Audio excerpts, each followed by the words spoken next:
Assalamualaikum warahmatullahi wabarakatuh. Selamat datang kembali di channel kami membahas ilmu pengetahuan seputar ilmu fikih. Nah teman-teman, kemarin kita telah membahas mengenai perwuduan, kemudian ada pernajisan. Nah, pada kesempatan kali ini kita akan melanjutkan pembahasan kita mengenai materi tayamum. Apa saja penyebab-penyebab kita diperbolehkan untuk bertayamum. Oke, kita langsung saja masuk ke dalam materi. Baik teman-teman, seperti biasa sebelum kita mengawali kegiatan kita kali ini, marilah kita berdoa terlebih dahulu dengan membaca kalimat basmalah. Bismillahirrahmanirrahim. Baik teman-teman, seperti biasa kita buka kitabnya Safinatun Najah bab asbab tayamum atau sebab-sebab tayamum. Kita mulai. Bismillahirrahmanirrahim. Qala al-muallifu rahimakumullah wa nafa'ana bihi wa bi ulumihi fid dharain amin ya rabbal. Bismillahirrahmanirrahim. Faslun utawi kono fasal asbab tayamumi utawi pira-pira sebab tayamum iku salah satun ana telu. Fakutul mai sawiji kesepen banyu, wal maratu lan loro, wal ihtiyaju ilaihi li'atsyi hayawani lan hajat maring banyu krana ngelake hayawan. Muhtaramin kang dimulyakake. Ghairul muhtarami utawi liyane hayawan kang dimulyakake iku citatun ana 6. Tarikus sholati suwijine wong kang tinggal salat, wazani lan wong kang zina, muhsanu zina muhson, wazanil muhsanu lan wong kang zina muhson, wal murtadu lan kafir murtad, wal kafiru harbi lan kafir harbi, wal kalbu lan asu, al aqulu kang galak, wal khinziru lan celeng. Intiha wallahu alam. Baik teman-teman, di dalam kitab Safinatun Najah disebutkan atau dijelaskan bahwasanya asbab tayamum atau sebab-sebab kita diperbolehkan tayamum itu ada 3 perkara. Yang pertama itu sebab karena sepinya atau susahnya kita menemukan air.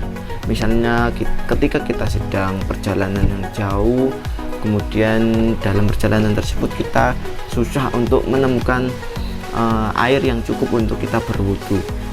Kemudian misal kita sedang di dalam hutan atau di gurun pasir, kan di situ juga sangat sulit kita menemukan air, maka kita diberi kemurahan oleh Allah SWT untuk melakukan tayamum. Kemudian yang kedua yaitu wal maratu atau sakit. Nah, teman-teman, ketika kita sedang sakit atau bagian tubuh kita sedang terluka, nah ketika itu juga apabila terkena air, maka sakit kita itu akan lama atau sulit untuk sembuhnya atau keringnya, maka diperbolehkan untuk melakukan tayamum. Misal kita sedang baru saja tertimpa musibah, jatuh dari sepeda motor, kemudian ada bagian tubuh kita yang luka parah, kemudian dokter menyarankan jangan sampai terkena air dahulu, sebab jika terkena air dahulu maka lukanya itu akan sulit untuk sembuhnya, maka kita dibolehkan untuk bertayamum.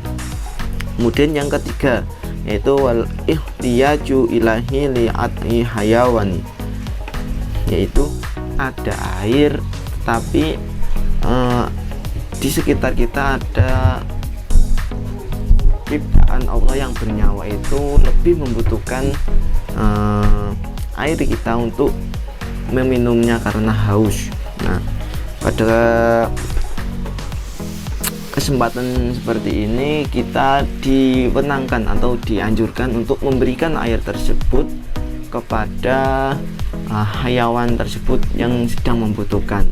Nah, itu 3 perkara yang menyebabkan kita diperbolehkan tayamum. Yang pertama karena susah mencari air, yang kedua ketika sedang sakit, dan yang ketiga ada air tetapi ada hayawan atau makhluk ciptakan Allah yang dimuliakan karena sedang membutuhkan atau karena haus.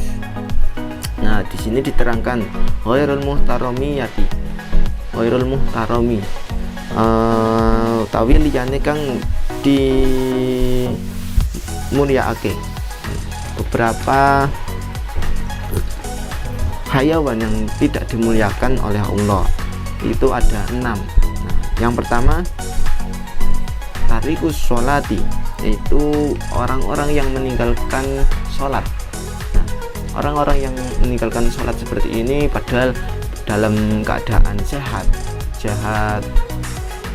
walafiat, kebugaran jasmaninya itu bagus, kemudian sudah dianjurkan untuk bertobat, tetapi orang tersebut tetap meninggalkan sholat, termasuk hayawan atau orang-orang yang tidak dimuliakan oleh Allah. Kemudian yaitu zina muhson. Nah, orang-orang yang melakukan zina muhson sudah tentu dipandang mata dialah orang-orang yang tidak dimuliakan oleh Allah Subhanahu wa taala. Kemudian yang ketiga wal murtadu kafir. Wal murtadu itu orang-orang yang murtad. Nah, misalnya orang-orang yang misalnya sudah masuk Islam, orang itu sudah Islam kemudian dia murtad atau keluar dari Islam, itu tidak pas untuk diberi tempat di kalangan Islam.